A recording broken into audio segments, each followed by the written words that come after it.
Olá, meus amores! Tudo bom com vocês? Como é que vocês estão? Espero que estejam muito bem, muito felizes e vamos que vamos!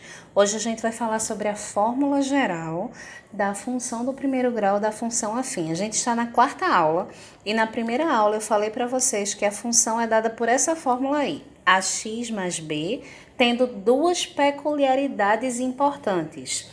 A precisa ser diferente de zero e A e B pertencem ao conjunto dos números reais. A gente vai entender bem direitinho o que é que significa essas duas coisas. Veja comigo aí a função, ó. F de x é igual a ax mais b. Tanto A como B, esses dois elementos pertencem ao conjunto dos números reais, que a gente já viu em sala de aula. E também uma outra coisa importante é que o elemento A, ele precisa ser diferente de zero. Duas coisas que nós vamos considerar, ok? A gente vai entender bem direitinho o que é que significam essas duas coisas. Primeiro, você lembra o que é que são números reais? Que conjunto é esse que é a representação dos números reais? Você lembra? A gente já viu em sala de aula. Mas vamos relembrar. Veja aí um diagrama que eu aprontei para esse momento para mostrar para vocês. Veja comigo aí esse diagrama. Vamos lá. Observe aí nesse diagrama, a gente tem a representação dos conjuntos numéricos. A gente tem os naturais, representados pela letra N, ok? Além disso, a gente tem os inteiros, representados pela letra Z, números inteiros. A gente tem também os números racionais, representados pela letra Q. E a gente tem, por último aí, os números irracionais, representados pela letra I. O importante da gente considerar nesse momento é o quê? Que todos esses conjuntos naturais, inteiros, racionais e irracionais, todos eles juntos formam os reais, ok? Então, até agora, a gente entendeu o quê?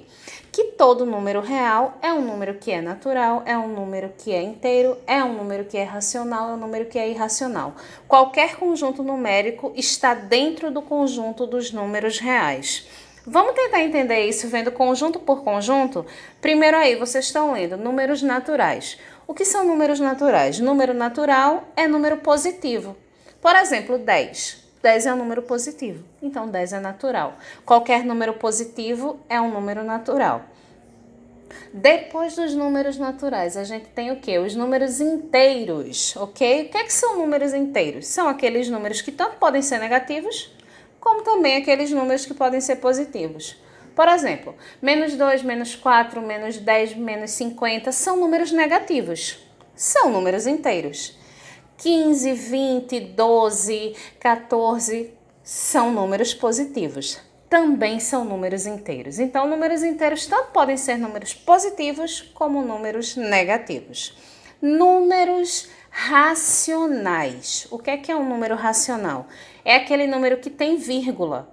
É um número que eu escrevo com vírgula, mas que eu posso representar por meio de uma fração. Por exemplo, vamos entender isso. Pense no número 12,5, 12,5. É um número que tem vírgula, não é um número inteiro. Mas esse número eu posso representar por meio de uma fração. Aliás, por várias frações. Uma delas que eu coloquei aí no vídeo para vocês foi 100 dividido por 8, 100 sobre 8. 12,5 é a mesma coisa que 100 sobre 8. Então, eu tenho um número racional sendo um número que pode ser representado por fração. E número irracional? O que é um número irracional? É aquele número que também vai ter uma vírgula, não vai ser um número inteiro, mas não existe uma fração que represente ele. Não existe nenhuma fração que eu possa representar como sendo aquele número. Veja aí o exemplo que eu coloquei.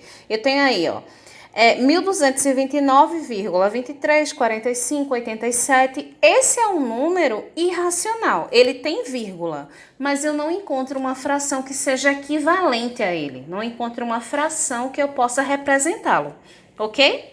Então, até agora, o que é que a gente pode entender até esse momento que nós estamos vendo aí? Na tua opinião, tu entendeu alguma coisa? Me diz aí, tu entendeu? A gente já entendeu sim, a gente entendeu que todo número positivo, que todo número negativo, que todo número com vírgula, que toda fração, seja qualquer tipo de número, ele é sempre um número real. Então você entendeu. Agora tá feliz, certo?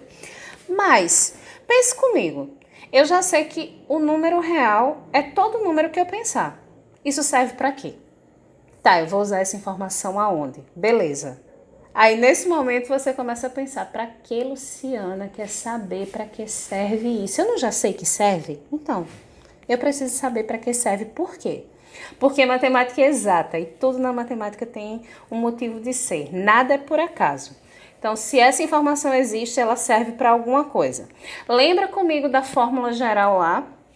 Da função afim, da função do primeiro grau, lembra disso? A fórmula diz que f de x é igual a x ao quadrado mais b e diz que a e b são números reais. Se a e b são números reais, isso significa que a e b podem ser qualquer número, independente do número que for.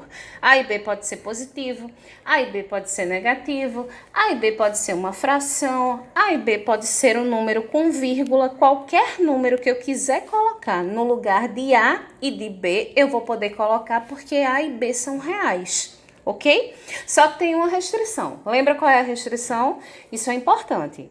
A restrição é que A precisa ser diferente de zero. A precisa ser diferente de zero. E qual é o motivo de A precisar ser diferente de zero? Mais uma vez eu digo para vocês, a matemática é exata. Então, se existe uma informação, existe um motivo de ser daquela informação. Qual é o motivo de A ser diferente de zero? Observe comigo que a fórmula fala que eu tenho a expressão AX mais B. Eu tenho lá AX mais B. Esse AX é a mesma coisa que A vezes X. É uma multiplicação. Eu tenho o número A, que vai ser um número real, multiplicando o número X. Pense comigo, se A for zero, o que é que vai acontecer com o meu X? Se eu pegar, por exemplo, A igual a 0 e X igual a 10, 0 vezes 10, quanto é que é? Não é zero? Se A for igual a 0 e X for igual a 50 mil, 0 vezes 50 mil, quanto é que dá? Não dá zero? Por que é que A não pode ser zero? Porque se A for igual a zero, quando ocorrer essa multiplicação A vezes X, isso vai dar zero. Então, o meu X vai deixar de existir. Nesse A vezes X, eu vou ter 0 vezes X e vou chegar no zero. Isso não pode acontecer. E não é só na função afim, não é só na função do primeiro grau, não. Em todas as funções, isso não pode acontecer. Todo número multiplicado por zero é igual a zero, e isso não pode acontecer nas funções. O x não pode deixar de existir. Não existiria função se o x deixasse de existir, se a incógnita x desaparecesse. Ok? Então, até agora, nesse vídeo, a gente viu 3 informações importantes. A gente viu que a fórmula geral da equação do primeiro grau é f de x igual a x mais b. A gente viu que a e b podem ser qualquer número real. E a gente viu também uma outra coisa muito importante, que a precisa ser diferente de zero. Então, nesse vídeo, a gente viu 3 informações muito importantes. Próxima aula a gente vai colocar isso em prática. Eu vou mostrar para vocês como é que a gente usa tudo isso na prática, mas por enquanto eu queria dizer que Deus abençoe muito a vida de cada um de vocês, que vocês estejam muito felizes e muito bem, estejam em paz e se cuidando da melhor maneira possível.